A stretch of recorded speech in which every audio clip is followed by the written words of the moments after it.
Hey, I'm Mr. Beat here. We're doing a live stream. It's another crazy turn in one of the craziest presidential elections in American history because the news of Robert F. Kennedy Jr. announcing that he was suspending his campaign yesterday afternoon in Arizona, and then later appearing at a Trump rally down the road in Arizona, and basically somewhat endorsing, supporting former President Trump. So if you don't have any idea, if you're like completely clueless as to what's going on, because some of you are like, oh, there's only two candidates, you got the Democrats and Republicans, the duopoly rules. And if you were to think that, I wouldn't blame you, because they have all the power and money, and yeah, that's all you usually hear about. So this year, though, we had, really beginning last year, going really all the way back, I would say, since the last presidential election, we had a pretty big third-party movement that ended up the magnet of this third-party movement was Robert F. Kennedy Jr. So if you don't know who that is, let me share on the screen what he looks like. Let's see here. Yeah. Oh, and here's all the folks who will be joining me here. I didn't know that's what it was going to look like, but there's everybody who's going to be joining me here shortly. But yeah, here's what he looks like. This is the speech he gave. And I just want to give you a little bit of information about Robert F. Kennedy Jr. He's a pretty big deal. He's one of the famous Kennedys. His dad was Robert F. Kennedy. He's named after his father. Go figure. And if you recall, his dad ran for president in the year 1968, which has some parallels to this election in terms of a split Democratic Party, somewhat, not as much as 1968. A Democratic National Convention being held in Chicago, among other things. But his dad did run in 1968 and tragically was assassinated before the primaries were done. But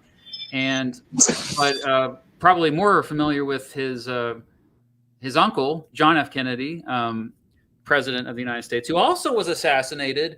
Like, holy freaking crap. I've actually been wanting to make a video about the Kennedy curse for a long time.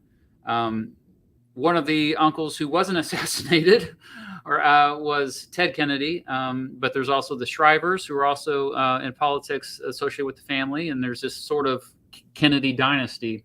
But undoubtedly, Robert F. Kennedy Jr. has been somewhat the, for lack of a better phrase, black sheep of the family, often going against the rest of his family in terms of certain views, although he's a lifelong Democrat, ran with the Democratic Party when he announced his presidential run, and went independent. When was that? Like, that was a while ago.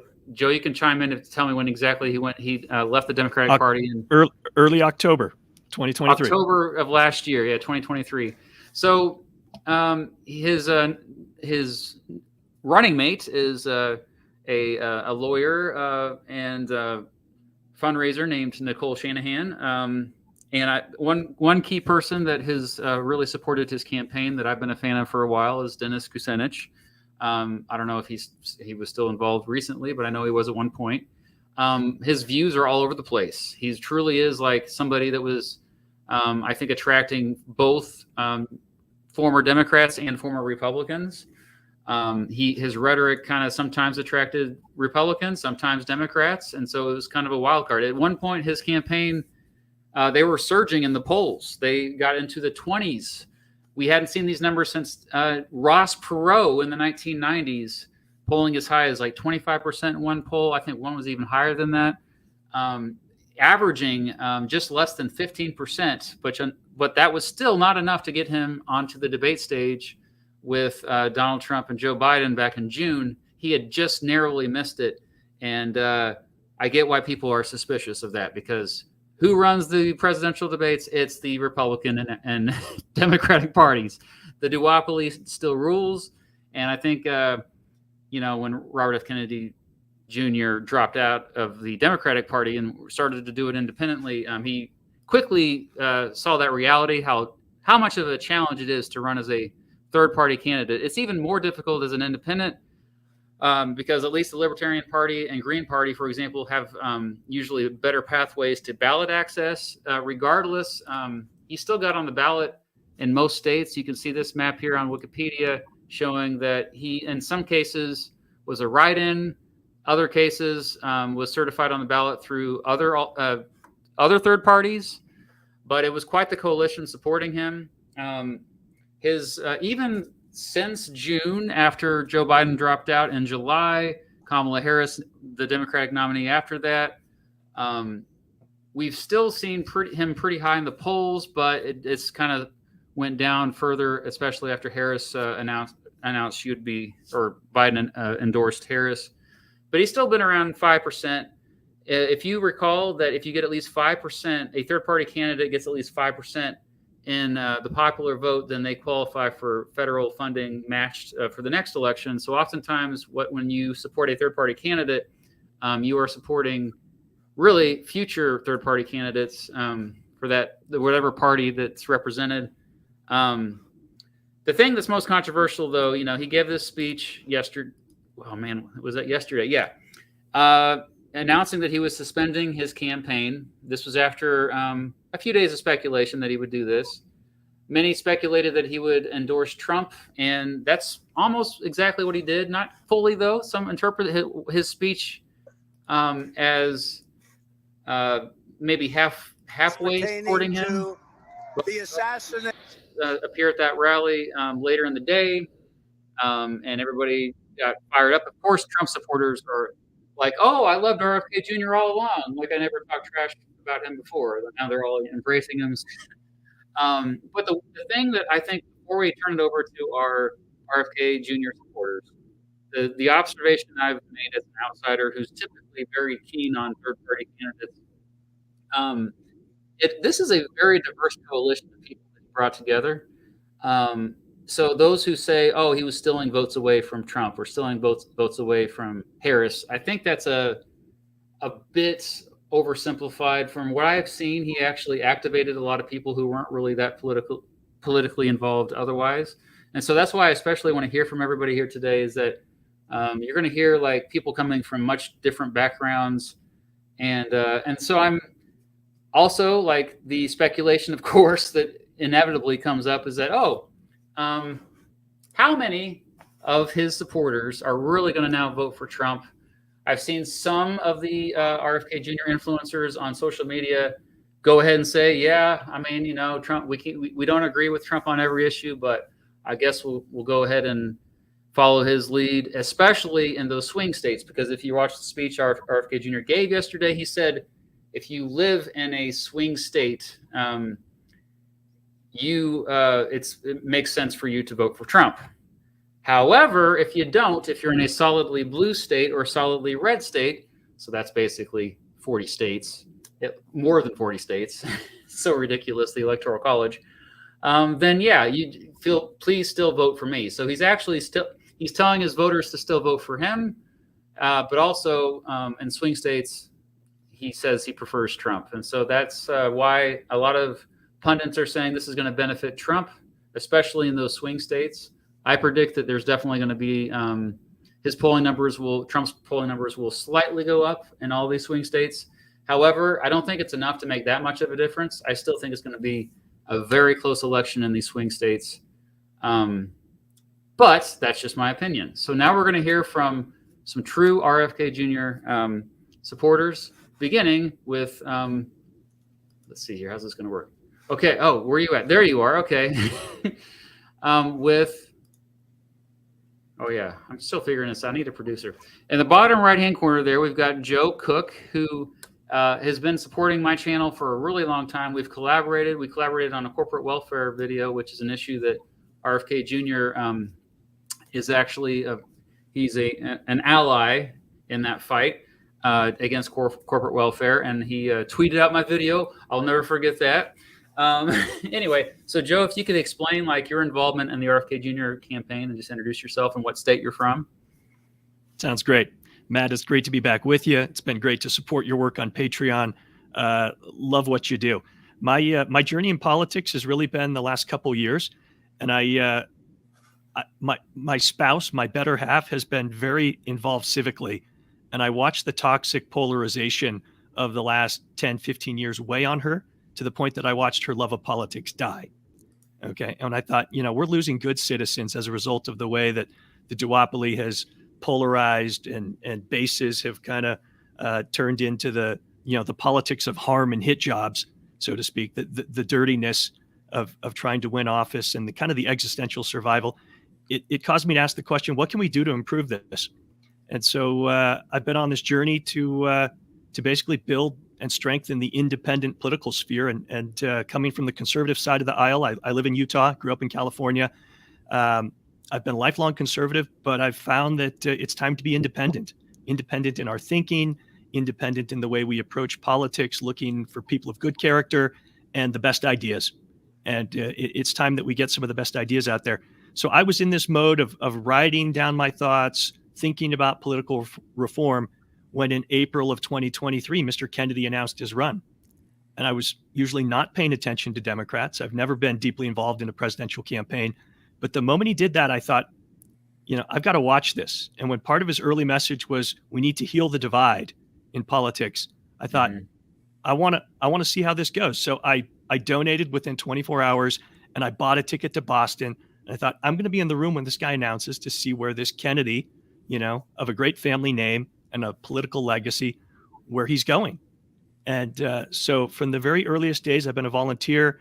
I was very active in Utah in the fall to winter season, rallying the petition effort to get him on the ballot.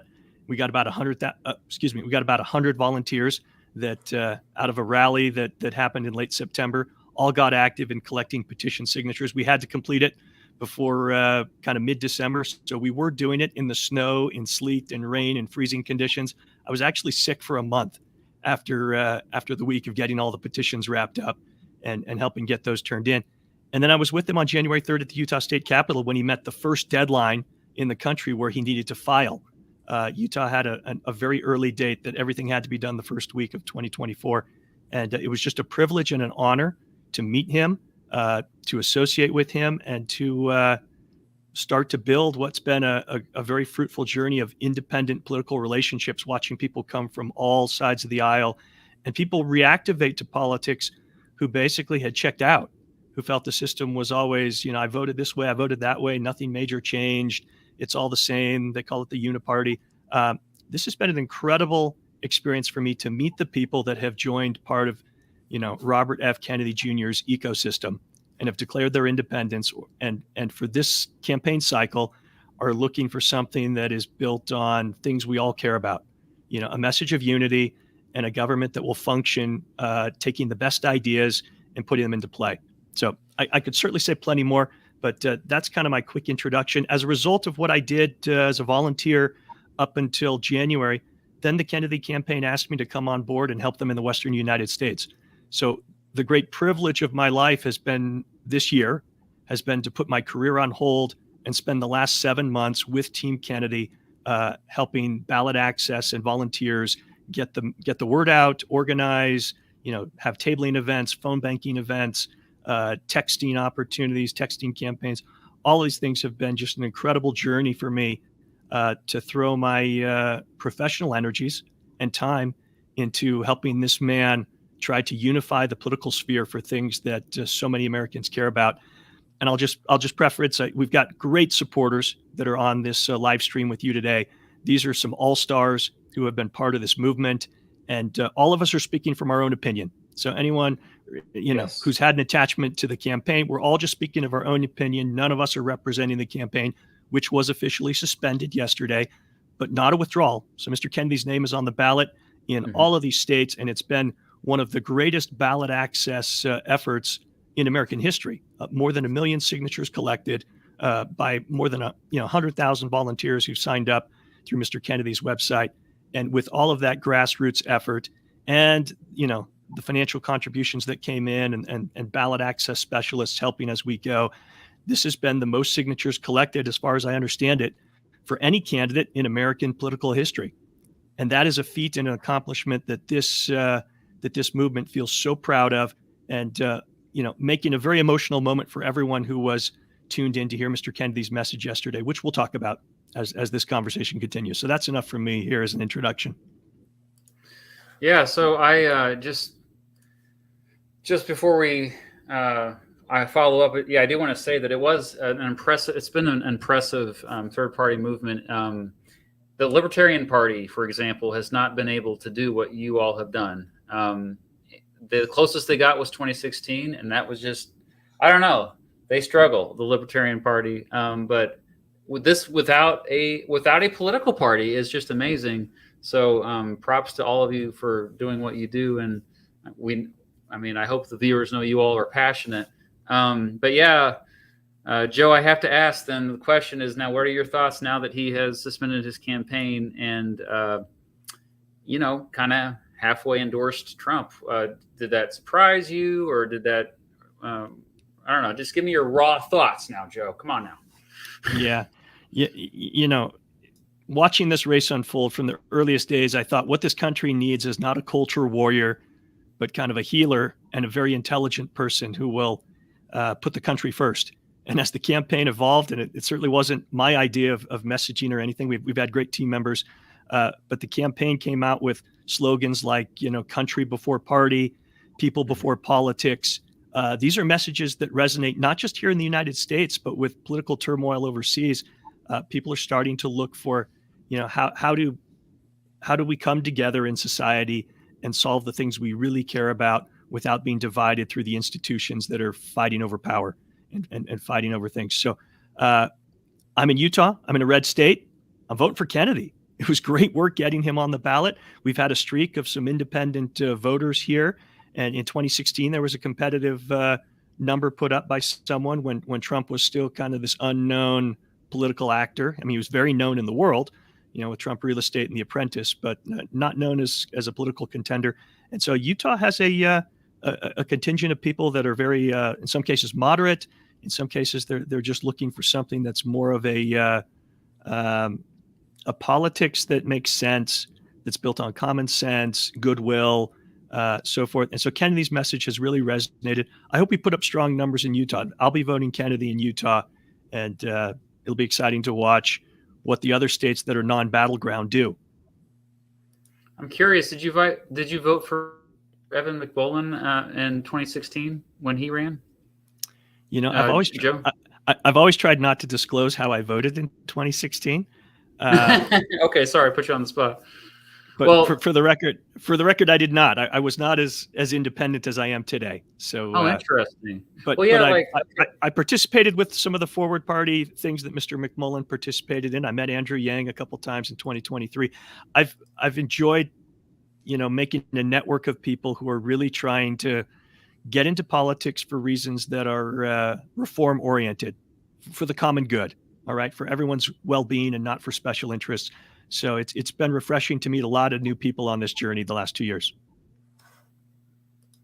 Awesome. Well, thanks for sharing that. Yeah, and I think we'll just go ahead and start moving around here. And oh gosh, I got to make sure I say names right again. Okay, Sierra, I messed it up, didn't I? No, you got it. Sierra. Okay, Sierra. Let's hear from you next. So again, just share what state you're from and kind of how you got involved with the campaign, and now your thoughts that all the news is about the news. Okay, great. My name is Sierra. I'm from North Carolina.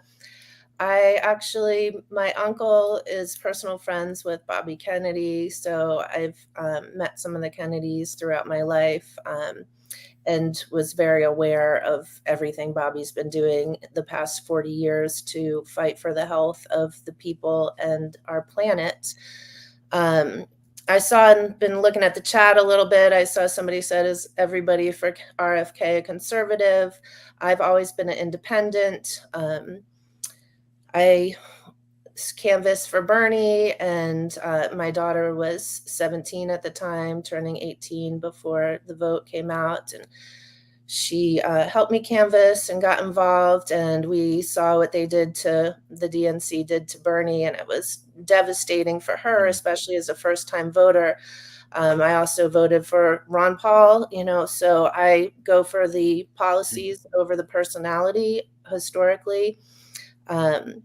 So after what happened with Bernie, I was pretty much just like, I'm done. I'm just going to do what I do in my community and just duck out of politics.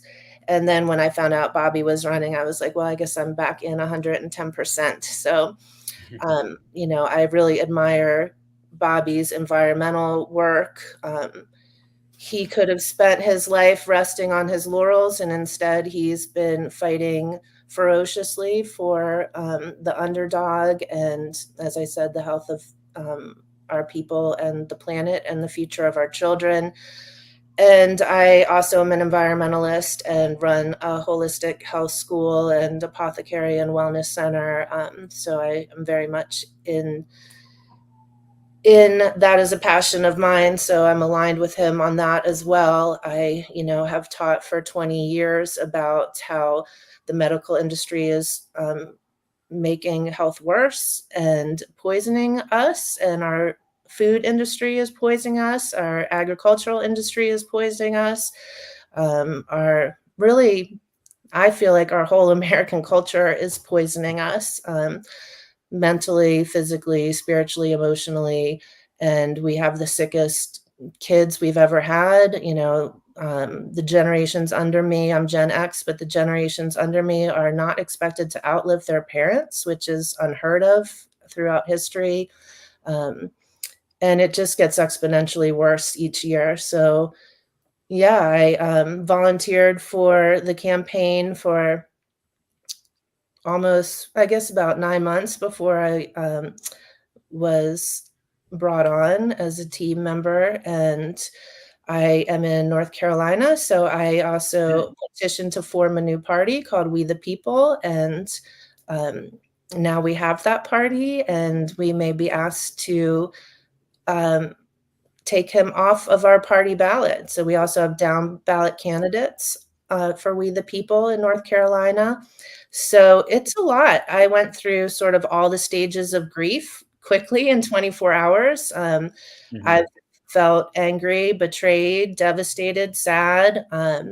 And then after really just listening again, watching his speech with Trump at the rally when he came out to "There Goes My Hero," I burst out crying. That was the first time I really cried about it. But yeah, so, but then I watched it again, and I watched his speech again. I was actually flying on a plane when he did the speech, so I couldn't watch it live. I did read the comments, but it wouldn't load. So I watched the speech. I watched his address with Trump again to, you know, the right, his huge base, Trump's huge base. I watched him get his message out more in 24 hours, almost than he has been able to in a year because of the media censorship. And I think it's actually, albeit sad in a lot of ways, a brilliant move. I think that he swallowed his pride and he took the opportunity that he felt he would have the most probability to do the most good for the future of our children and this country and the health of the planet, and the people, especially the children, that he had. So I think if had that opportunity been on the left, he would have much preferred to take that. But the Democrats have shut him and everyone else out across the whole, you know, for years, really. And I've watched that. I went to court with the Dems in North Carolina. I've watched all that firsthand. I've learned a lot more than I ever expected to about politics. So yeah. Okay, so so you're going to go ahead and vote for Trump then, being in North Carolina? No, I haven't decided that. Like I said, I've done a lot of throwaway votes. I voted for Ron Paul over Obama. I wrote Bernie in.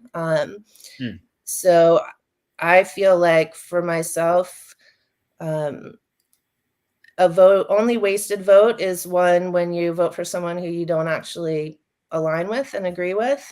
So I haven't decided that. I'm going to help him try to get 5% in all the states where he's on the ballot. That's what I know I'm going to do. Well, My follow-up question is that you said that new political party you started, are they going to meet up and figure it out in North Carolina, you think?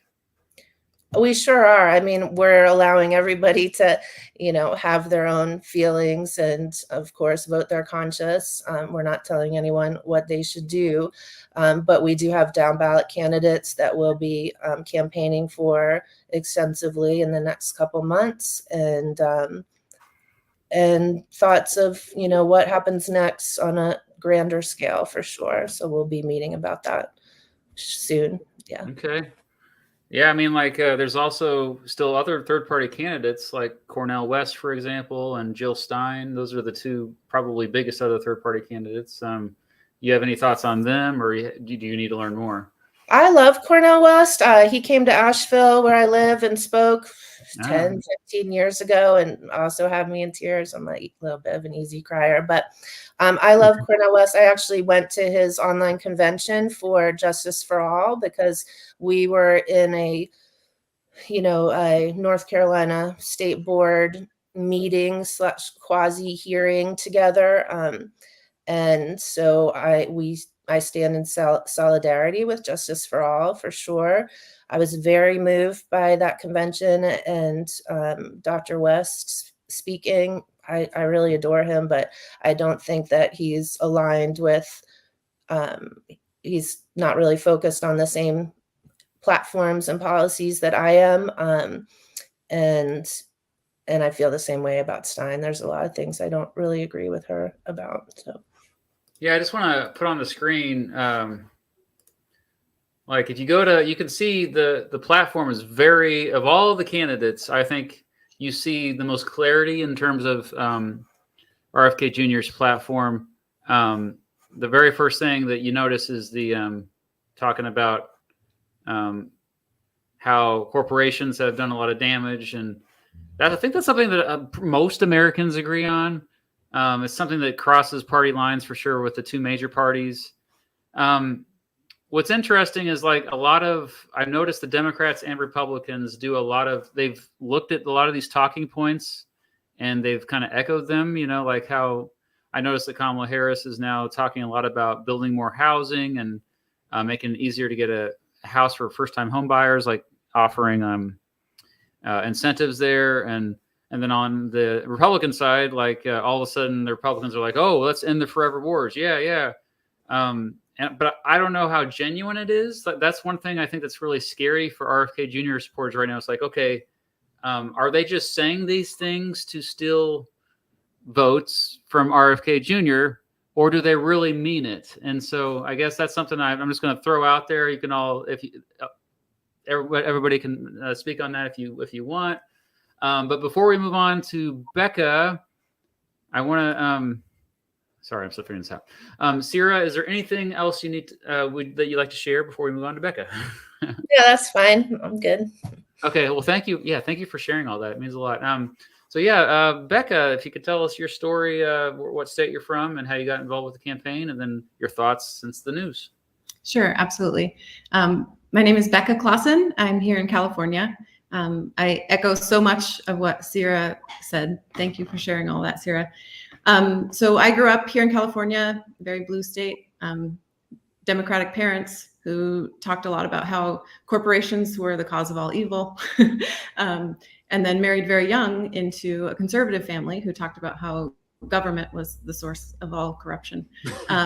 And so for the last 22 years, I've kind of looked at the big picture and hearing both sides in my ears, looking around, seeing, the problems with both sides. And so they're both the problem. Sorry. Okay, go ahead. I've tended to be more of an independent thinker for most of my voting life. And then, a big fan of Mr. Kennedy as an environmentalist. I worked for Food and Water Watch and a few other environmental organizations. Been a big fan of his for a long time. My family and I were living in Central America when I found out that he was running for president. I still remember sitting on the porch looking out over the ocean when I read the tweet. And I said, babe, we're going to go back to the US and do everything we can to try and get this hero elected. Watching the way COVID played out and, the censorship, and how Kennedy was standing up for civil liberties. I mean, he's a tremendous man. So I started volunteering back in June of 2023, and just did whatever I could to help him out. Eventually was the California state lead in a volunteer role, and got to work with hundreds, thousands of volunteers actually from around the country, who are all so fired up and passionate about Mr. Kennedy.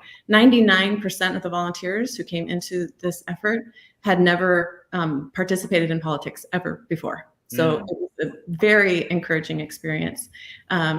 Many people had never even voted. They never even felt called to cast their support for anyone in politics before. So I'm eternally grateful to Mr. Kennedy for sparking that fire in so many Americans to take action for issues that they really believe in. Yeah, and so the news of yesterday, I know it's been almost 24 hours now, so you've had a little bit of time to process, but what are your thoughts moving forward for the election now? Well, he's still on the ballot here in California. I intend to. Yeah, I think California is going to be a blue state. I tend to vote for him in California. 99% of our volunteers here in California are still planning on campaigning for him and spreading the word and helping get to that 5% national vote. I believe that Mr. Kennedy did what he thought he had to do to maximize his chance of benefiting the future of this country and protecting children. So I respect his decision. While it is a bit of, it's causing us to do some gymnastics on the ground, right? As far as people who would have a different second choice for president than Trump. But, I trust him. I think he did what he had to do. And, most of his volunteers and supporters stand by him. So that's great to see. All right. Yes. And just before we move on to our next speaker, I'll probably have Brandon speak next. I just wanted to let the chat know that, hey, you can chime in too, especially those who are fans of Bobby Kennedy Jr. If you could please let us know your thoughts about the news of him suspending his campaign and halfway endorsing former President Trump. Yes, please chime in. We want to hear from you. We're here. I see a lot of Trump and Harris supporters in the comments, but okay. So yeah. Anything else, Becca, that you'd like to say that popped into your head? Not right now. Thanks. Okay. Yeah. And we'll have another round here too before we all wrap this up. But so yeah, next up we got Brandon from, I don't even know where you're from, but I think you found me on Twitter. Yep. And so thanks for agreeing to come on here. So yeah, say what state you're from and how you got involved with the campaign and your thoughts on the news. Sure, absolutely. So my name is Brandon Collins. I'm from Indiana. I should start with that. So traditionally red state and probably stay that way for a while unless an anomaly comes along. I'm actually a libertarian, and so I was actually voting for Kennedy over my own party's candidate. For a local election on my own thing, but I wasn't super involved with the campaign itself, but I did actually get some signatures. I think a couple handfuls, maybe 15 local or my friend's family, people that I can easily reach, I should say. And in saying that, I'm definitely still going to vote Kennedy. He'll still be on the ballot here. And I do understand why he did what he did by, pulling out of the not pulling out entirely, but suspending the campaign and the battleground states at least. Because with the DNC using lawfare to really sandbag his campaign entirely just because they didn't want him on the ballot, that's unfortunate. But yeah, that's okay. Yeah, so I mean, I got to ask. Chase Oliver is a pretty solid candidate for the Libertarians this year. Have you looked into him? He's a good candidate. I just aligned myself more with Kennedy. What's the big issue that you vote on for him? You're fine. Probably environmental policy. I think that's obviously something that Kennedy holds close to his heart, but that's something that is pretty obviously a problem. I think, nationwide, worldwide. Obviously, it's. It's something that I've always been an advocate for. So that's one of the things that drew me that way. I lean Libertarian left, so that, I mean, it just made sense, stacking Libertarian along with Kennedy, who was a former Democrat, a lot of left policies, and so yeah. I think that's what when I did the political all the political tests, especially political compass, that's where I was too, actually. We're always sacrificing. There's never a perfect candidate. So, but when I do come across people who are like all in, I'm always fascinated. Sure. So, okay. So let's just move on here to, I guess, we'll go. We already talked to Joe. So let's go over to Kirsten. All right. I said your name right? Yes, Kirsten. Oh, yes, I got it right this time. Kirsten, yes. So same old spiel. Just a reminder, where are you from? What state? How you got involved with the campaign, and your thoughts on the recent news. Okay, my name's Kirsten McIntyre, and I'm in Utah right now. I'm from Utah. I grew up in Park City, and then I actually got a degree in political science at the University of Utah. So I've always been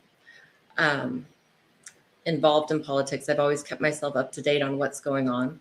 I then went and got a degree in aeronautical science. I'm a pilot, so I come from an industry that is, where the industry is very tightly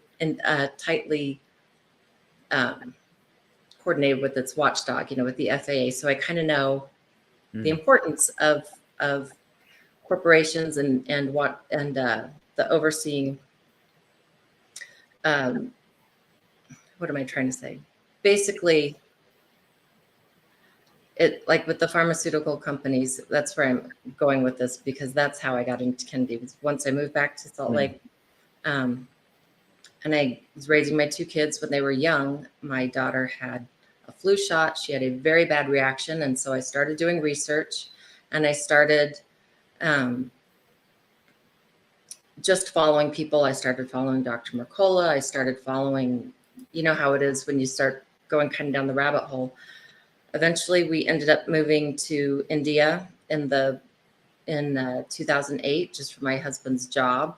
And that was very eye-opening, raising kids in India and kind of seeing a different way that the world worked, just in terms of medical care and that kind of thing.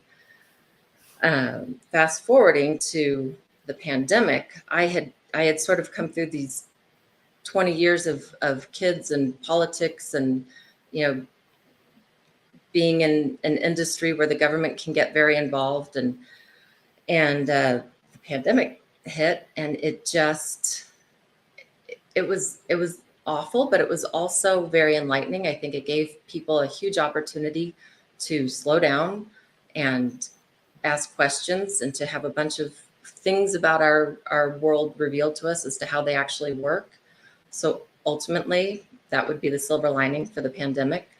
But I had already really started following the Children's Health Defense, which Kennedy helped to found.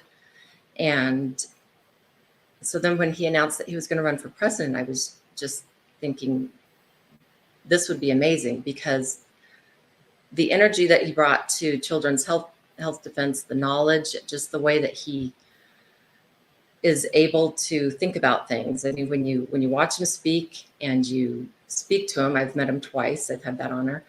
You can just see the way that his brain works, the way that he's seeing things from so many different sides, and he's seeing things from different sides. He's seeing problems, and immediately you start seeing how his brain is working on the solution.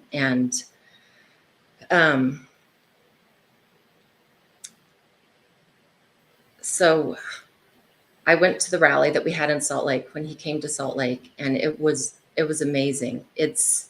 I actually think it's a little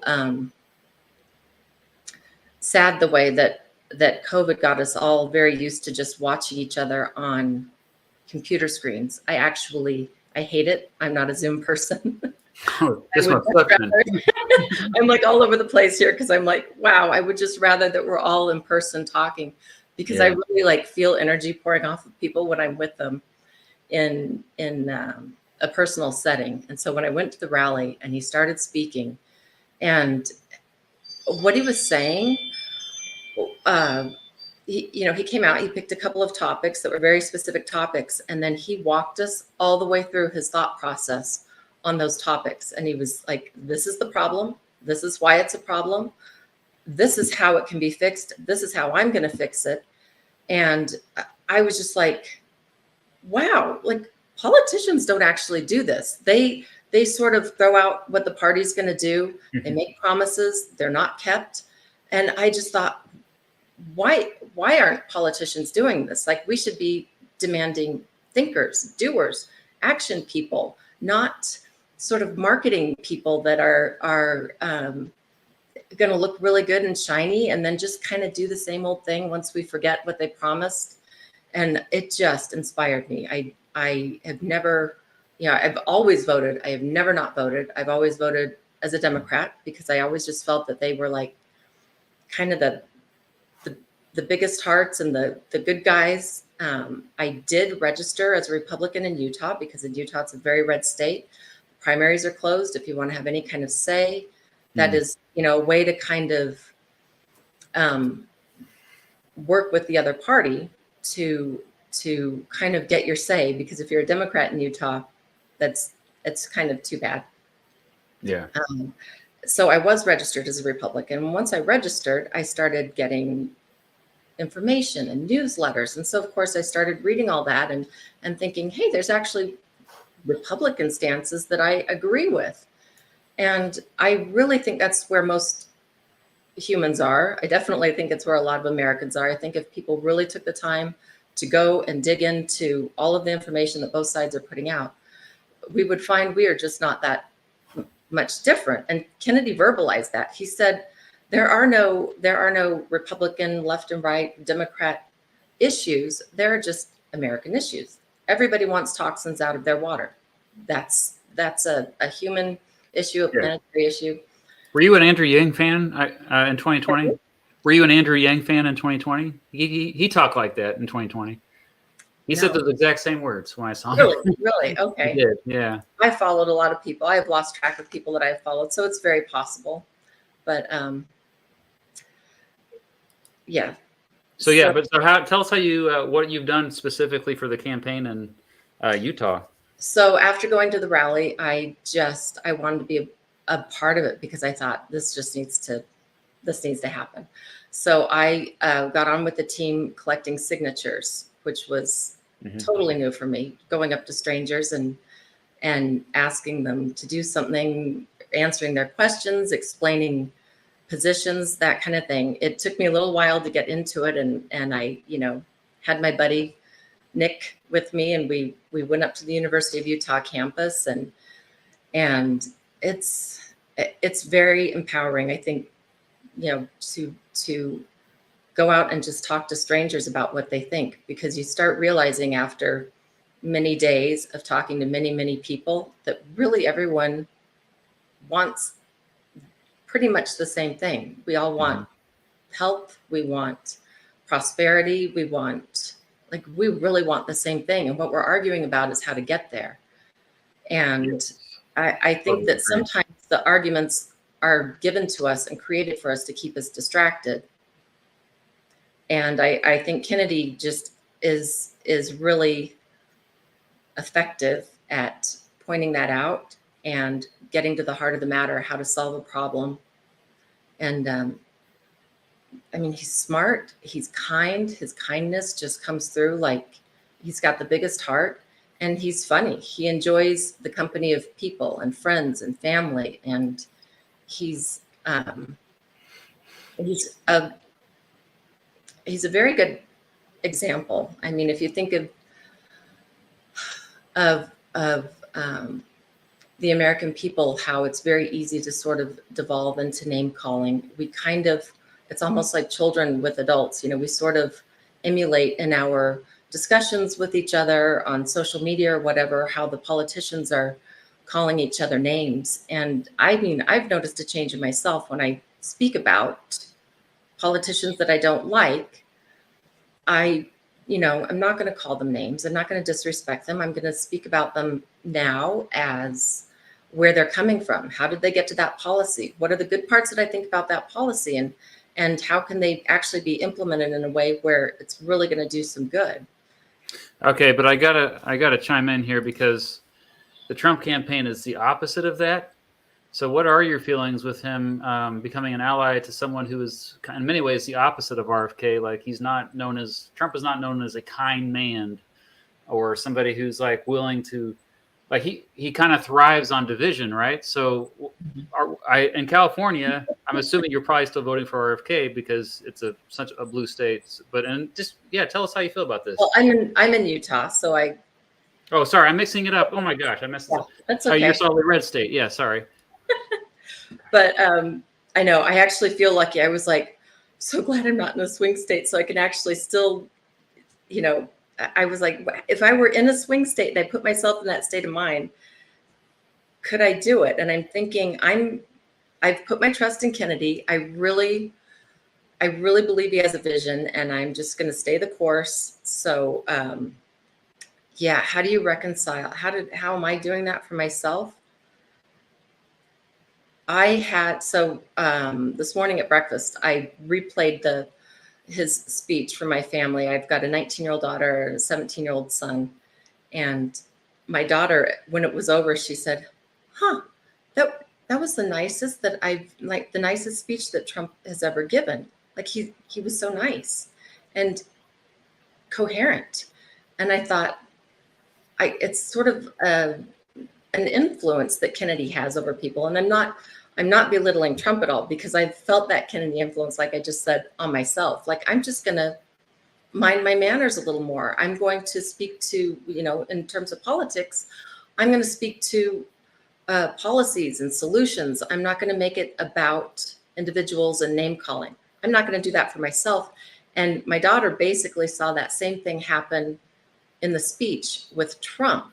And so if there's a person who can take all of the, let's call it energy and passion and everything that Trump has, and help focus it on, the three things that Kennedy said, we're not going to agree on everything, but let's work on these three things, like the three: chronic disease, forever wars, censorship. I mean, my goodness, if the two of them worked on that for the next 4 years and disagreed on everything else, that would be amazing. That would be amazing. I feel like this time in history, we've never, so I did vote for Ross Perot, but when Ross Perot, he kind of went through the quitting thing, and then he restarted, and then it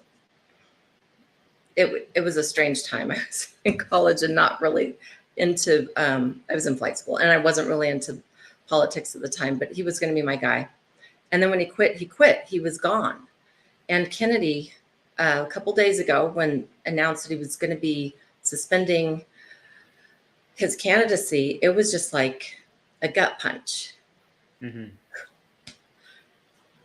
Yeah, no, it's very tough.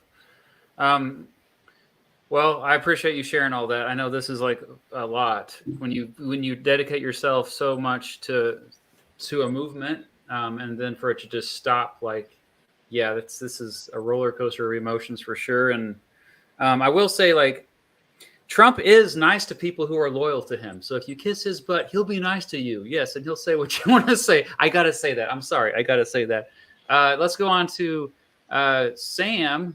There. So Sam, I think, might be one of our younger, or maybe our youngest. Yeah, I think I gotta be. Yeah. So tell us what state you're from and how you got involved, and your thoughts on the news. Yeah, absolutely. So first, I want to thank you for having me. I've been such a huge fan of this channel forever, so this is really fun to be on here. Oh, my pleasure. This is my first time voting in an American election. Yeah. So I, as a young kid, younger, and I see people in my generation have no interest in politics. They don't care enough to learn about either party, right? And it's such a kind of intimidating field to get into because it's so toxic and it's so uninviting. And I see so many people uneducated in my generation not wanting to even talk about voting. They don't care who's the president. Mm-hmm. And I think that if we keep this two-party system going for the next however long, that's not going to get any better. I think we're going to keep losing. We're going to keep making uninspired Americans. And I think it's really important to me, like the sense of patriotism to have as an American. I'm really proud to be an American. And I think a lot of kids my age wouldn't say that. And I looked at RFK as an opportunity to break this two-party system and to hopefully incite more excitement in the younger generations as like, oh, so someone can come in that's not in a two-party system and win the White House and have a joint cabinet and really do what's right for the American people. And I was really hoping it would help incite young kids like us and people. Like, he dropped out when I was at school yesterday, so I didn't even get to watch it live. And I remember I was in my history class, and I'm pretty good friends with my teacher, and he asked me about it. And a lot of kids in my class went, "Who's RFK?" Right? So the amount of like uneducation, like we need to get some more excitement in the younger generations of this country for sure. And I was really disappointed he endorsed Trump. I consider it an endorsement. I mean, if you show up at his rally, you're pretty much endorsing the guy. That really disappointed me because I feel like you're leading into the division now. And now you're completely separating yourself from the Democrats and he said he did it to unite America. I think it's the complete opposite effect. So yeah, I was really disappointed about that. And I live in Texas. I think I forgot to say that, but I live in Texas. So he's not going to be on the ballot here anymore. So I'm going to have to make a decision here between either Harris or Trump. I'm not too big on either one, but I'll have to figure it out. And I still got a few months to do that. So. Okay. Yeah. So, I mean, what other third party candidate? I mean, like, I guess is Texas really is that a swing state now? Yeah, I don't think it's a swing state. I think it's still going to be pretty much red, but he's not. I mean, he had said yesterday this is one of the states he won't be on the ballot on. So yeah, it's tough. I mean, a lot of you are doing a lot of soul searching right now, aren't you? Yeah, so we got to figure this one out. And I live in Austin, so I live in a very liberal city in a red state, so I kind of get a good sense of both sides of it. So yeah, well, I hope you figure it out, and we're going to go ahead and move on to our last guest. Thanks for being patient, Cam 100%. And Brody. If you can both I think you get it by now. You know what to say, like first state, what state you're from, and yada yada. Yeah, I think we'll probably do this one at a time, more of a situation. Okay. I just want to say thank you for having me on. I've also been a longtime fan. I've learned a lot. I first got involved with my civic engagement through YouTube when I was very young, like middle school, and this is one of the channels that I was watching. So I really appreciate you having me on. So I worked on the Kennedy campaign for roughly 4 months. I helped in the kind of the student wing of the campaign. I'm 19 years old. I'm from Colorado, but I live in New York. Before the Kennedy campaign, I worked for the Biden campaign. So I think I have a different background than a lot of people do when it comes to Kennedy, because I think I was very acutely aware of his flaws because I'm a very progressive person myself. So I was very aware of, in my eyes, where he fell short. And I understood that. And what made me still support him anyways is that I don't think, and from my experience at the DNC, at the Biden campaign, that the party's main concern, both parties' main concern, is no longer really about the people. It's more about the votes. It's about the money. And that's concerning to me. So even if I do objectively agree with Kamala Harris more on issues, agree with the Democratic platform, I wanted to support Kennedy because I want politics to open. I am a big Marianne Williamson fan. That was that would have been my number one choice for president in this election, but she was also kind of silenced in the primaries, along with Dean Phillips and RFK, other potential DNC candidates. And so that's sort of what led me to Kennedy. And I am, I'm incredibly disappointed at the decision yesterday. I'm very heartbroken over it, I'll be honest with you. And I'm going to be going back to the DNC to work on the Harris campaign because I strongly dislike Trump. And although I can respect his supporters for what they stand in, what they believe, as a person, I do not want to be responsible for him taking the presidency. And that's the biggest issue in my head right now, is like, I cannot be responsible for a Trump presidency because I worked for Kennedy and Kennedy endorsed Trump. And I respect Bobby's decision. I get why he did it. This is where he thinks he can have the most effect. I just can't support him in that path anymore. And so even though I live in a state, like I'll be voting in the state of Colorado, which is, I think Bobby's still going to be on the ballot there. I just can't in good conscience vote for him anymore. I'm going to be voting Harris personally, but everyone who's still, I really value the independent movement, and I hope what came in this election, all the people that got brought together, persists into 28, into new candidates, into, hopefully a young independent movement, as the person before me was saying, young people get involved in this, really determine the fate of our country, because we live in a historical time, as all times are, right? All times are historical, but this time is historical for us because it's the time that we have to make our impact. So we get to decide the legacy that we leave to the generations after us. And is that legacy going to be one of surrender, of quitting, or is it going to be one of, taking the country into our own hands and molding it into something that we can all be proud of, not something that 50% of the country hates every single election cycle? And so that's my thoughts. I think my thoughts are actively developing. I think they change very often, but that's kind of where I am right now. Cameron, if you give your 2 cents. Yeah, Right. absolutely. So I'm in Wisconsin. Well, I guess I'm not in Wisconsin now. We're in Kansas. We are in Kansas. We were You're supposed in Kansas. You're in Kansas. Yeah. we were here for campaign work. We were flown out the day that everything happened. We were supposed to be doing outreach here at Kansas University, and then we got the text. Whoa. Tight. You're in Lawrence right now? Yeah, Yeah. we're in Lawrence. Are you here in Kansas? I live in Lawrence. Oh What? my goodness. No way. We are Yeah, in we Lawrence right now. Grab I a just coffee or put something. on That's the pretty face cool. on Anyway, Mass. you guys tripped me Oh, out. that's so Okay, funny. sorry. Yeah, so essentially it's kind of funny. Like the moment we hit the ground, like we were told not to do anything and hold tight. So I guess pre-vacation, it's been fun. But Yeah. I got into the Kennedy movement. I was in Scotland, so I study politics, and I was in Scotland on a semester abroad. And I've been studying politics now for 3 years. And back at Carthage, or back just in other colleges in America, it's really difficult to have discourse about politics because it's just two people arguing with each other. It's professors forcing their opinions on you. You don't really get anything accomplished. There's no learning. There's no exchange of information. It's just a really unhealthy environment to be a part of. I was in Scotland, and it was amazing. Like all of my politics classes, we would sit at a round table, and everyone would just talk and have discussions and be learning from each other, even if you disagree with one another. And I was like, wow, like this is the way to do it. This is the way to run things. And America's not like that. And it almost caused me to like switch majors and like drop out of politics entirely because I was so frustrated with it. And the Kennedy campaign saved me in that respect. Like it brought me a newfound sense of hope, for the future of this country and the direction it's heading in. And so, regardless of everything that's happened, this campaign has been, one of the best decisions I've ever made in my life. I've met amazing people. Seeing just the hope in people's eyes that they have for the future has just been absolutely incredible. So regardless, I'm going to keep pushing forward with the independent movement. I'm still encouraging everyone that I know to vote independent, just to keep the movement going strong, because to be completely honest, I'm not happy with his decision either.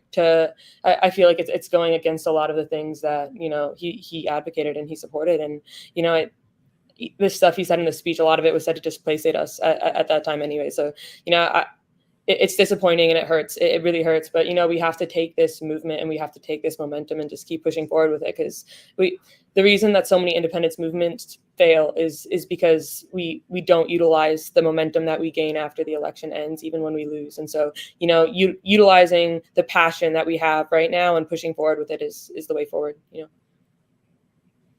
Yes, thanks for sharing. And I think it's an important thing that all of you should remember about American history. I feel like I'm giving a little lesson here, but the two big parties have historically always co-opted third-party movements. Famously, in the 1890s, both the Democratic Party and Republican Party co-opted the Populist Party, for example. They took a lot of their ideas because they realized they were becoming less popular if they didn't. And so full disclosure, I was invited to the DNC this past week. They gave me a media pass, and I'm not a Democrat. I've never been. I've always been independent. But I went. There was a lot of excitement there. I saw Cornel West there, actually. He showed up. That was interesting. But no, RFK Jr. was not there, sadly. Marianne Williamson was not there either. So what's interesting is they try to have it both ways. I think the Democratic Party tries to be like, oh yeah, we're the big tent party now. We're hearing more ideas, and we've been working with Bernie, all this stuff. But at the same time, there were lawsuits to get RFK Jr. off the ballot. However, here's my thing. I'll give you my thoughts, and I'll get you all to respond, because I don't think any of you, I didn't hear any of you say this full on like, yeah, Trump, baby, I'm just going to go all in. Like you're all like, So I will say it's not a secret that I do not like Donald Trump. I think that he's a con artist. I think that he's in it for himself. This is why I worry he's going to be played. RFK Jr. that is going to be played. This nice man who's going to be taken advantage of, and I'm worried that. And also, it kind of comes across to me that RFK Jr. is like being a little petty here, because I get it. I understand entirely to be just completely angry at the Democratic Party, at the DNC, because they screwed you over. They entirely, like, no doubt. However, this is the reason why Donald Trump also left the Democratic Party, because Democrats made fun of him, and because he was a Democrat for most of his life. So to me, it seems more like it's about pettiness and power versus like principles. So if I want to open up to anybody to respond to that, so just raise your hand. And we'll go. Oh yeah, Sierra, here we go. Oh, you're muted. So Sorry about that. Thank you. Yeah, I was already thinking that all these people in the chat, I hope have actually watched his speech, as well as Nicole Shanahan's speech or interview. And, as far as him being petty or getting a dig back at the Democrats, I completely disagree. My family's all Democrats, both sides of my family. I'm the only independent that I am aware of in my whole family. And what they did to Bobby is atrocious. Personally, they denied him Secret Service. He's the only candidate that's been denied Secret Service, when the whole reason the law exists is because of his father's murder. It's actually absolutely unconscionable, and they completely did it to cost his campaign millions of dollars, as well as the lawsuits. The lawsuits were completely frivolous. I mean, I went and I witnessed it, the testimonies. They knew it was frivolous. They did it to drain our funds, drain our time, try to draw out the timeline for when the ballots get printed, and drain our morale. And, this is not about him getting retribution. This is about, we can't continue on this path. We keep talking about, at the convention, they mentioned Trump, 174 times or something, and what a threat he is to democracy. The DNC is the threat to democracy. I feel incredibly strongly about that.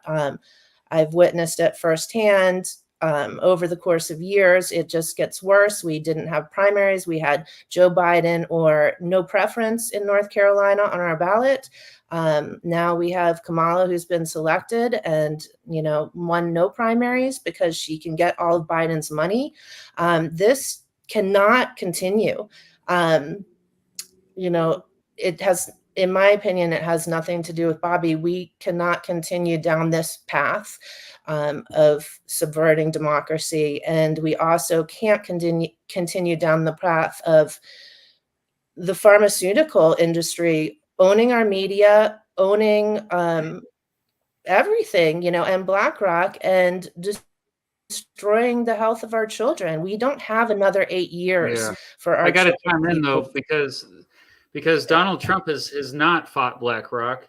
The Democratic Party has. Donald Trump did nothing to Big Pharma. The Democratic Party has fought Big Pharma. So I wonder, why would you abandon? I know the Democratic Party has lots of problems, and it's a lesser of two evils in my view. But why would he just not recognize the Democratic Party also has done good things? Like lowering insulin costs is a big freaking deal in my family. That's a big thing. Like pharmaceutical companies were making huge profits on insulin. So what are your thoughts on that, Sierra? I think that the Democratic Party might throw us a bone sometimes, but I definitely think that they're both. I believe the Republicans too are owned by the pharmaceutical industries for sure. I do think that. I think Bobby is also positioning himself when he talked at the Trump rally. I do think that there is a whole medical freedom movement that Trump has tried to I also think there's some difference between Trump and the GOP, but that's another conversation. But I think there's a medical freedom movement that Trump is, has one foot in, his big toe in, and he tried with COVID to talk about natural remedies. And, at first he was going to bring Bobby on with, a vaccine safety.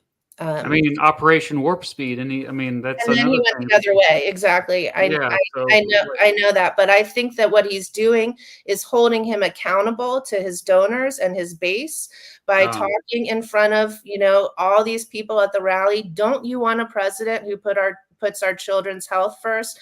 Don't you want a healthy America to make America healthy again? He is posing this situation where his base is like, yeah, that is what we want. And if Donald Trump doesn't follow through, it will make him look like a fool and he will lose his base. And I think that what Trump most cares about is his pride and his image. So I think it's another genius move on his part in that way. Okay. Yeah. Anyone else want to chime in about my little rant? Oh, okay. Okay. I see. We'll go Joe first, then we'll go back down to Cam and Brody. Okay, let's do this. Sorry. Okay. Go ahead, Joe. Yeah. Let me keep it quick.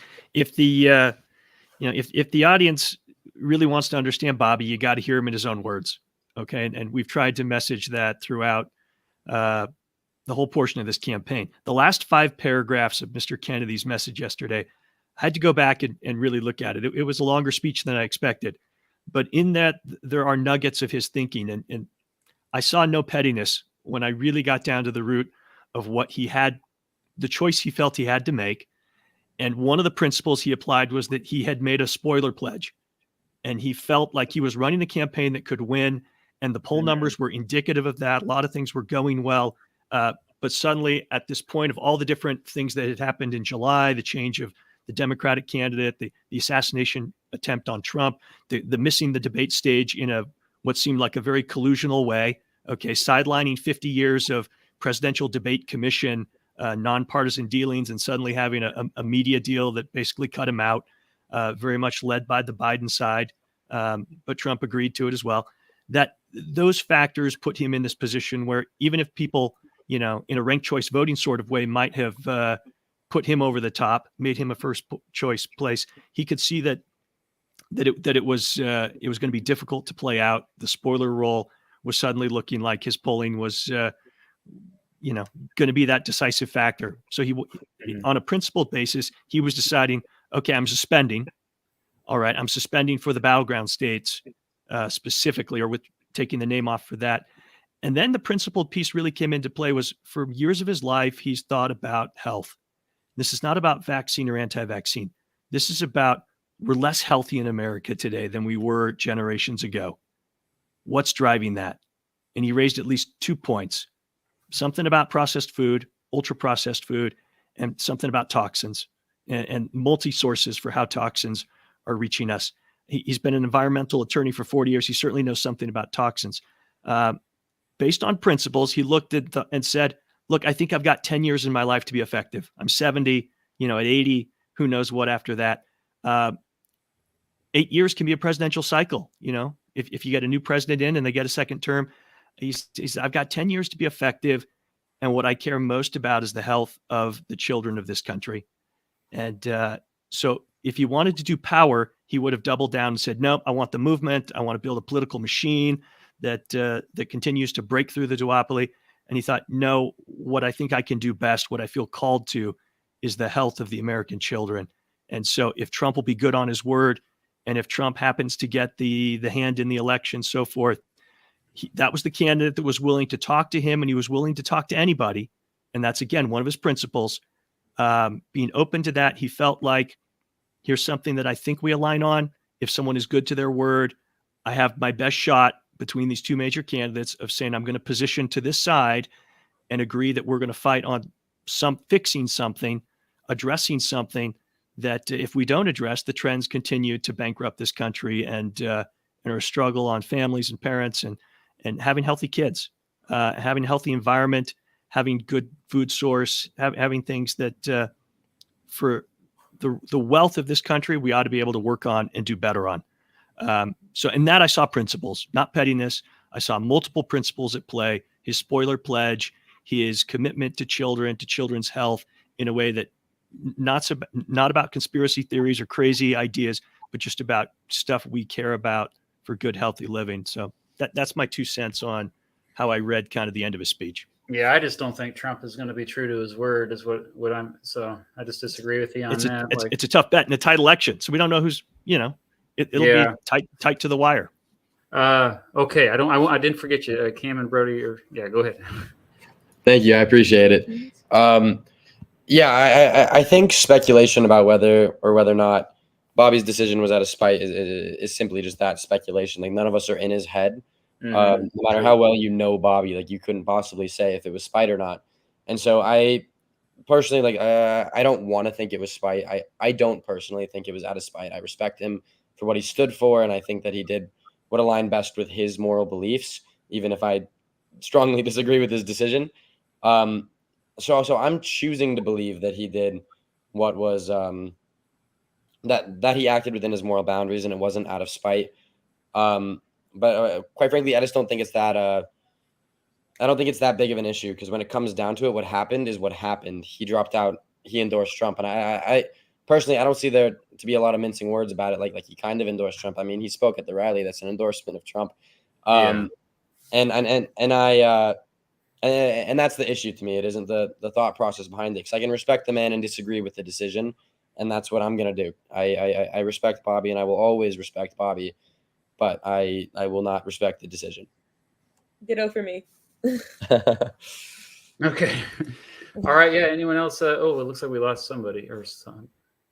Oh, okay. Kirsten, go ahead. Yeah. On the topic of being petty, I really don't. I don't see him as his decision to kind of align with Trump as being petty. When we got the note, that the message that he was going to be withdrawing his candidacy, it was more written in the terms of, this is the path forward. And instead of it being an ending,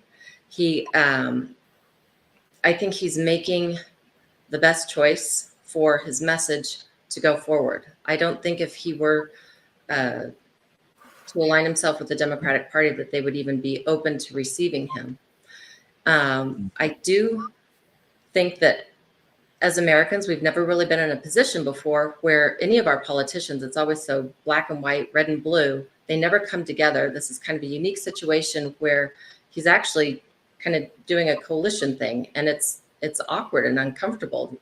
Like when you first get asked to dance in 7th grade, it's just unknown territory. And I don't know if Trump is going to hold up his end of the bargain, but I do think it would behoove Trump to hold up his end of the bargain. And if he has that realization and that makes him hold up his end of the bargain, then we're all going to be better off for that. I also don't think, I do believe that there is still a chance for Kennedy. He did kind of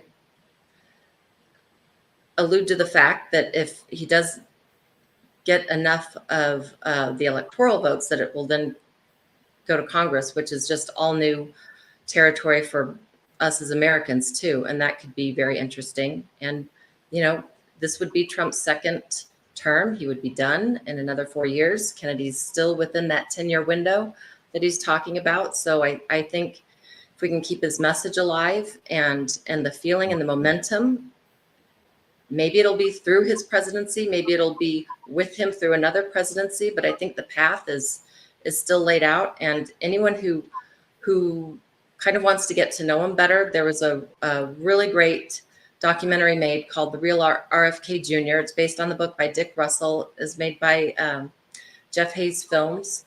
And it's not political. It just goes through his life, and you can sort of get a sense of where he's coming from. And I would definitely recommend it for college students. I mean, when I was up on the campus, a lot of kids didn't even know who JFK was, let alone, Robert F. Kennedy.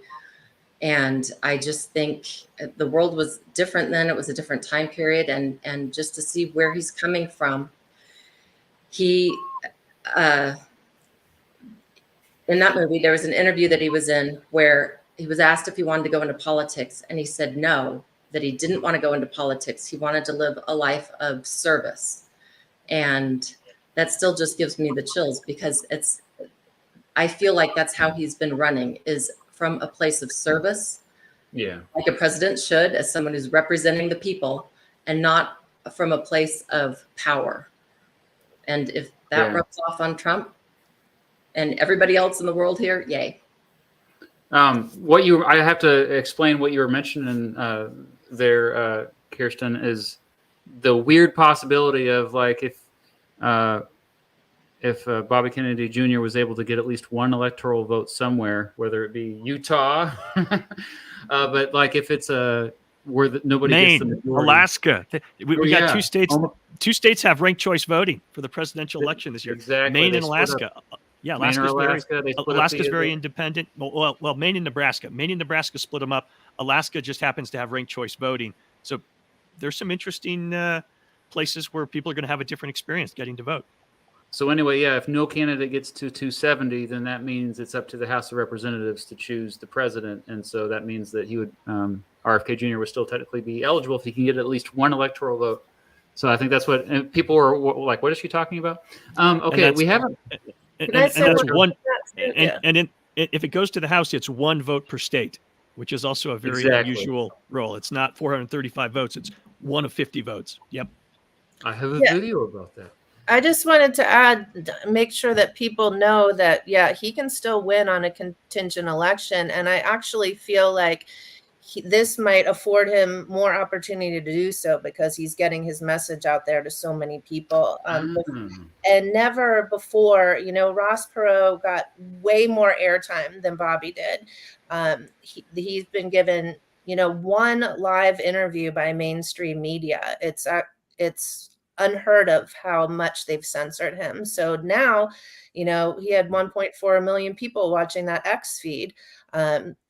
Like I said at the beginning, in 24 hours, he got more exposure than they've given him almost in a year. So we've got more options for him to carry out what he wants to do. And this is a person that's been literally risking his life. He's had multiple death threats.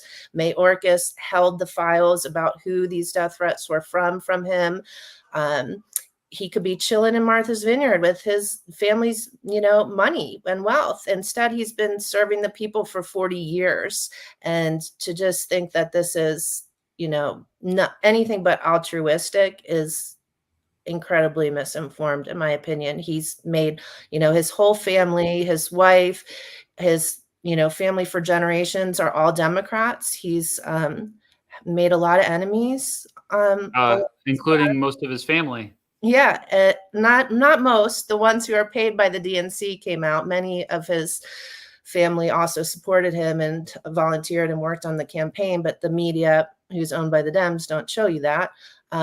But he's been, incredibly altruistic and put his own personal gain last. And it's quite the opposite of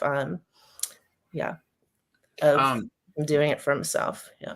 So maybe RFK Jr. is using Trump, huh?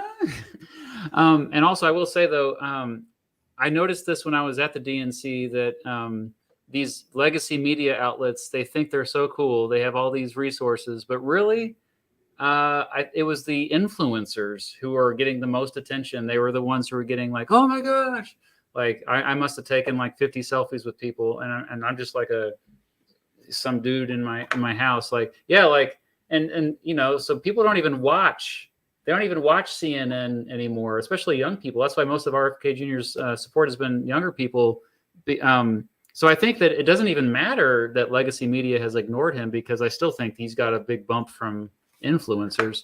But Cam and Brody do have to go here, and Brandon messaged saying he had to go out because he had a toddler that was freaking out. So before Cam and Brody go, if you want to you had one more thing to say, right? Yeah, just one more thing. And for the record, Cam's gonna stay. I just have to go. Sorry. Yeah, I just have like one last thing that I want to get off my chest, kind of as a nice wrap up to this campaign, all the time that we've spent here, is that I think the TLDR of all of this is that there is possibility for change, and there always will be, and that giving up hope on reforming our political system is is something that we cannot afford to do, no matter what side you're on. I very clearly am on the progressive side of the aisle, but for Republicans, conservatives, Democrats, people who are very loyal to the parties, don't lock yourself in that echo chamber, because even though you might agree with one side, there's always benefit in listening to everyone else. And if we listen to each other, there's a chance that we can create a fully functioning bipartisan system where all opinions are represented accurately, and we don't have to question our own government.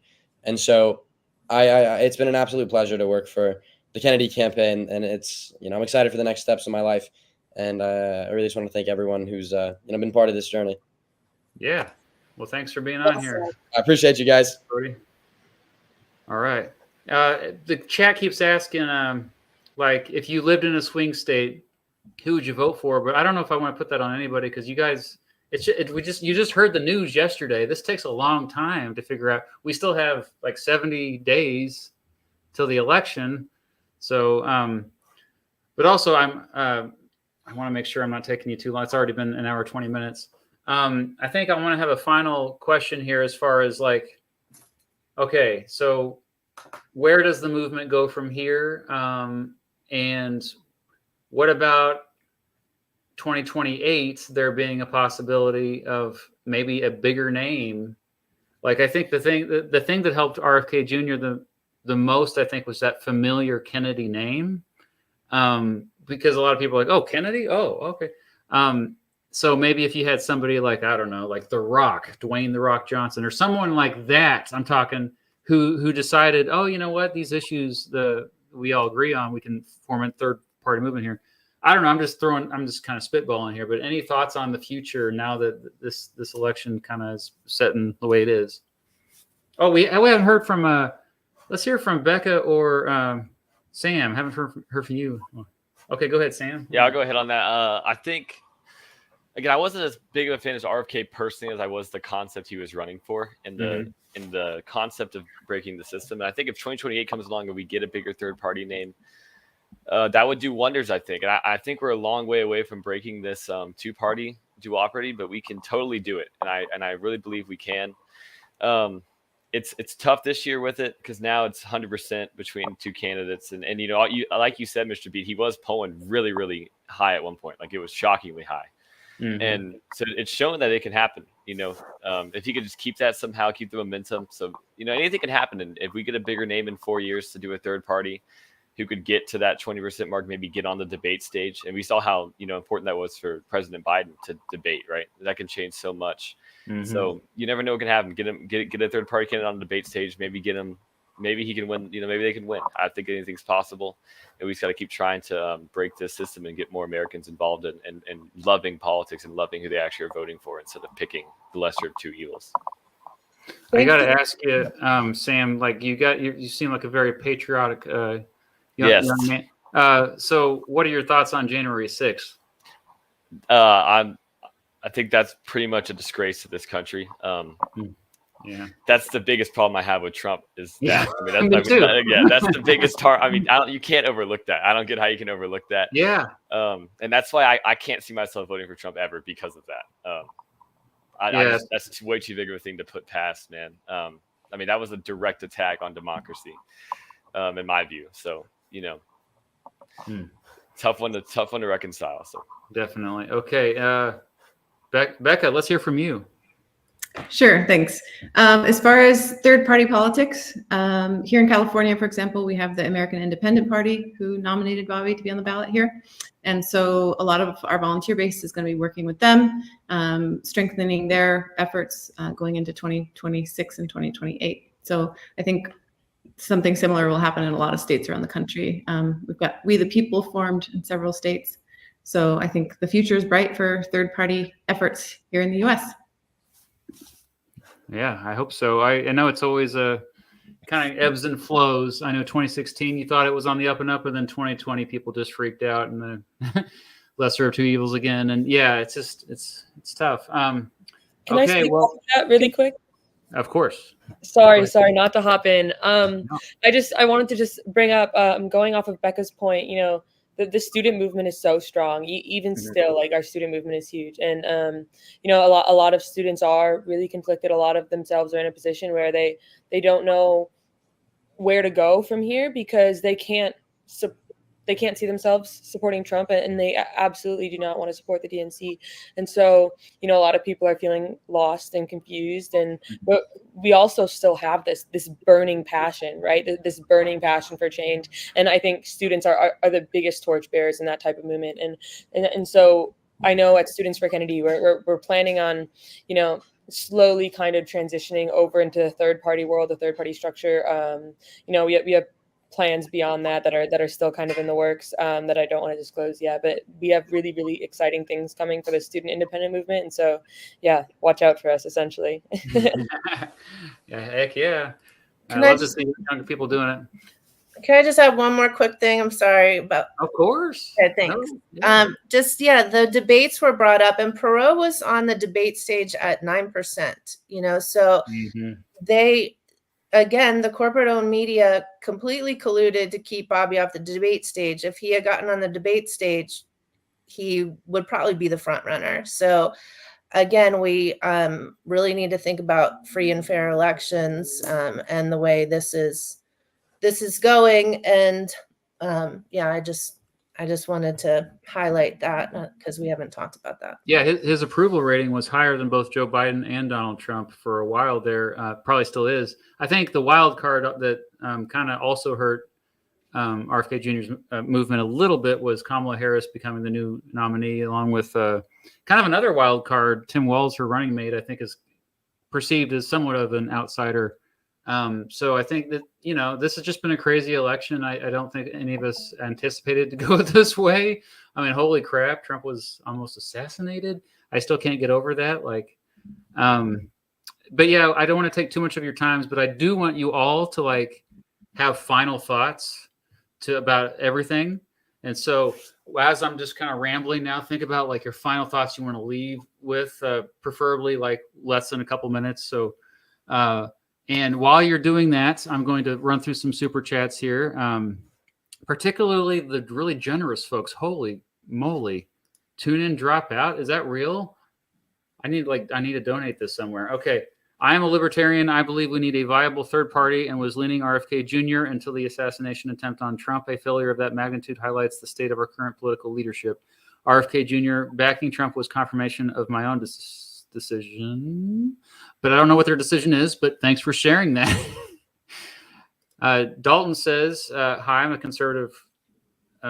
I live in Kansas from Nebraska. I liked Kennedy, but this endorsement to me seems like a power grab that he was going to give it to whoever was willing to give him a cabinet job or a job in the administration. I mean, I know that all of you would probably respond to that in a way like that. He's just kind of, if you can't beat him, join him, so he's joining the duopoly here by doing this. But in some ways, though, he has one foot in the third party movement by saying, hey, if it's not a swing state, still vote for me. So I think that is a distinct difference. Let's see here. Shout out to Indu for always. Oh, okay. Yeah. The anti-vax thing has been the elephant in the room. I think, that's one thing I've always said about people. I personally, I know people disagree even within RFK Jr.'s movement, about this. But I think as long as that's not the number one thing he's never made it the thing he's run on. But that's always been the baggage that he's held as his controversial beliefs about vaccines. Me personally, I used to be like that. I used to be an anti-vax adjacent person as a young man, to a point where I even brought it up to my doctor. And I'll never, ever forget that exchange with that doctor. And then I immediately did. But regardless, I'm not going to go into that. But that is something that a lot of people have been bringing up in the chat. And then I'm going to share one more here. What was it? Oh gosh.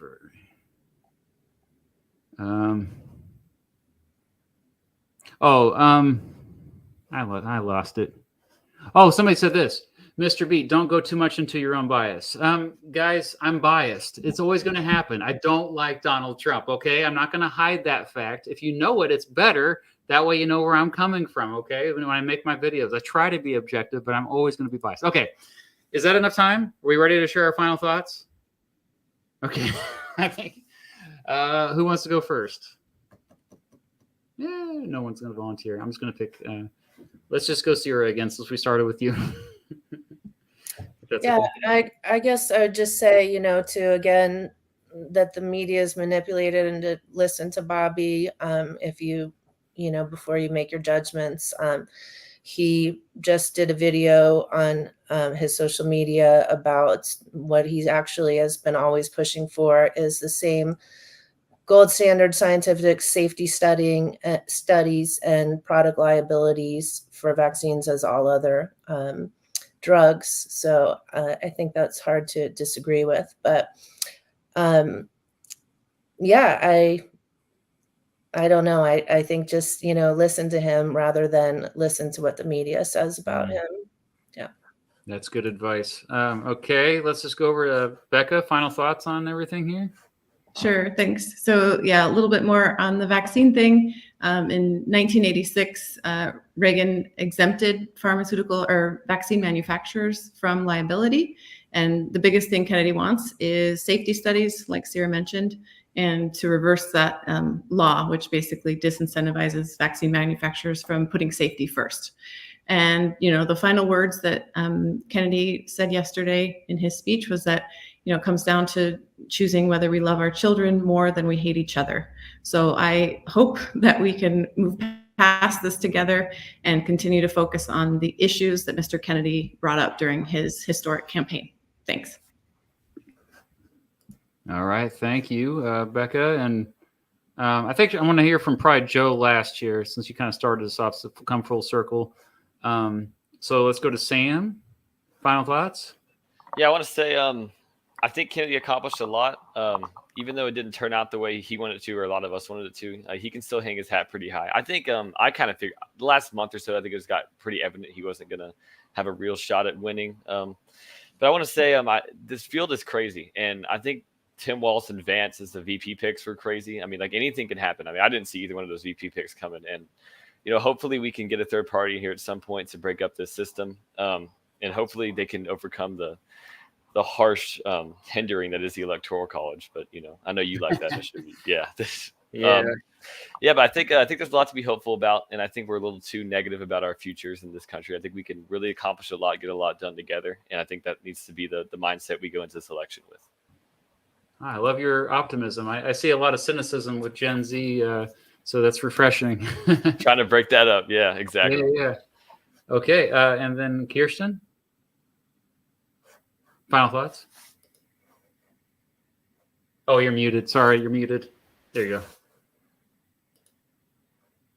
I actually think that, maybe not for his candidacy, but not being able to run in the Democratic primary and not being able to be their candidate and being untethered from two parties allowed this person who has just been fighting for so many things for his entire career, it just sort of, cut his mind loose.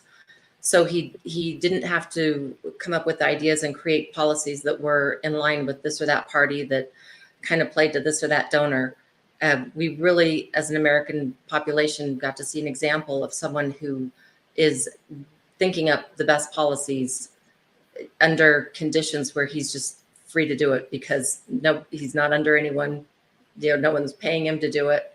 And I really agree with Cam and the other young people that a third party, this is what a third party could be.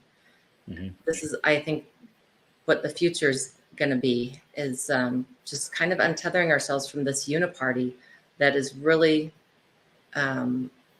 just been capturing us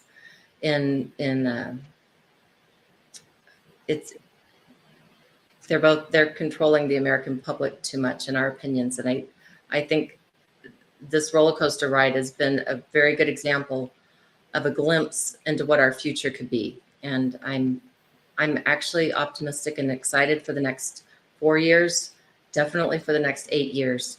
And, we just need to all keep remembering what's important in our lives. It is our children, it is our environment, it's our health and everything. And definitely. So, yes. Well, thank you. And Cam? Yeah, absolutely. First of all, I just, want to say thank you guys. Thanks everyone for being here and like for supporting, and that this whole movement has just been such an incredible experience. I've worked it with some of the most amazing people, and I think at the end of it, just having this movement, like we are like bearing the torch, right? Like we have the passion now, we have the power, and yeah, we might have lost the battle. I mean, like the battle for Kennedy for president, like. Yeah, I mean, it didn't turn out, but we also have an entire war to fight yet too. And like, there's a difference between, watching a sports game and participating in a sports game. Like you can cheer from the sidelines, but no matter how hard you cheer, like it's not going to affect the outcome of the game. So, for everyone watching, if you guys, really want to see change in your country, and I know everyone says, oh, one vote doesn't matter, one vote will never matter. Like it's just throwaway votes if you're voting for an independent, all this stuff. But really, like half of you guys aren't even voting, and so when you're just sitting on the sidelines, it's not changing anything. So just get out there, vote for a candidate, vote for any candidate, write in an independent. Like I'm just encouraging people to vote, because that's the only real way that we're going to make any solid change in this country. And Kennedy said it himself in his last address, that him and Trump had talked about a unitary party, and I'm personally like very much like exploring that from here on out. So I think there's a very, very viable option in the third party world that'll be coming up really, really soon. And, I think just getting out there and voting and make sure you're participating. No change never happens from the sidelines. And so I think that's the biggest takeaway, for me. Have hope. Don't lose faith. More optimism. I like it from the youth of America. And I still can't get over that you guys are in Lawrence. Okay, sorry. That really tripped me out. It's so funny. We're just stranded here. We're just chilling. It's fun. We'll chat after we absolutely. Okay, and finally, Joe, final thoughts. I appreciate this, Matt. It's been great to be with you and to be side by side with these other RFK Jr. supporters. The first thought I want to say is that, Mr. Kennedy has done something phenomenal. I mean, Bobby really ignited a movement and brought people together. And for anyone who got inside that movement and met the other people and rubbed shoulders with them, they realized that labels and barriers were coming down. People were working side by side, regardless of kind of ideological leanings, and they were finding common ground. And so Kennedy was good to his word, good to his intention, and in running something that was inspiring to those who participated in it. And I give him all the credit for that and for finding those messages that really created what I like to call a horseshoe alliance of the left and the right, drawing people in to work together and look past difference. I want to credit you, Matt, for doing this live stream. Your audience, and I've seen it in the chat, you're very nuanced. You offer a lot of nuance, and Bobby has been known for that as well, in the way that he would talk through positions and talk through policies. He's an intelligent guy, and it was great to associate with his campaign. As far as the direction of the independent movement, after he finished his speech, my phone started to light up with text messages. Maybe I can give a couple plugs here. What got me into this journey was thinking about how can independent politics play a stronger role in the United States of America. I've created a Substack. It's called Common Sense Papers. Okay, commonsensepapers.substack.com. I've got like 70 essays up about how an independent coalition can form that really champions both independents and all third parties at the same time, bringing a weight of collective action to try to bring better politics, more choices to our country. And so we throw around that word third party. It may be hard to have a third party in so much, but it's much easier to have a coalition start to build and work together. The Kennedy campaign saw that with a lot of these parties, state by state, coming to join. A handful of new parties will exist because of Mr. Kennedy with the We the People label. And I mean, to think about our Constitution and those first three words, we the people, that's a legacy. That's an impact that will endure beyond this race. And I'm excited to go in September to Denver, Colorado. Oh, there's the Substack, the Common Sense Papers, the Eagle. Yeah, there's the visual. Go and read, go and subscribe. It's free. Someone who wants to throw in $25, that'll go to a good cause. It's a nonprofit behind it that's trying to champion independent politics. I've made a lot of relationships in the third party space, and there's a hunger and an appetite to work together. And Mr. Kennedy has unleashed that. I'm excited for that. In September, I go to Denver for the Independent National Convention, INC 24 Denver. This is an organization that's championing a united independent movement.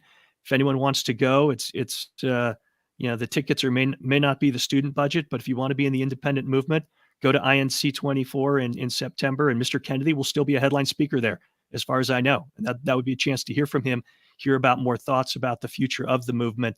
So I'm inspired. I take a lot of hope and positivity out of this. It will be an interesting race, a tight race to the finish line.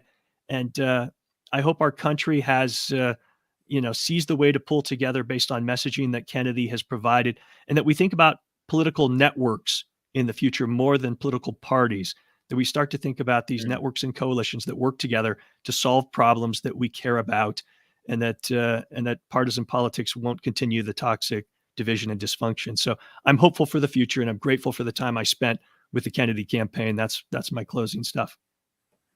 Yeah, and on that, I would also say that members of Congress that have power currently right now, pay attention to the ones who do form coalitions and reward that.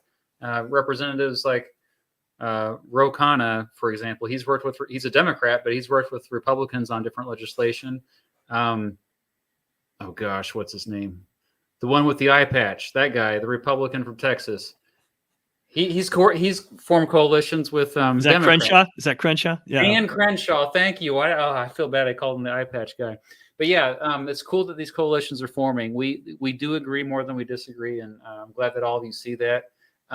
So thank you all for taking the time to be here on your Saturday afternoon, and also thank you for your activism and your organization, and your canvassing, getting signatures. That is a truly patriotic thing to do. So it doesn't matter if we disagree on issues. If I truly see your patriotism, so thank you for all that you do, and just caring about this country so much to reform it. And, thanks for having us on, Matt. Yes. And for the viewers, thanks for tuning in. And until next time, we'll see you later.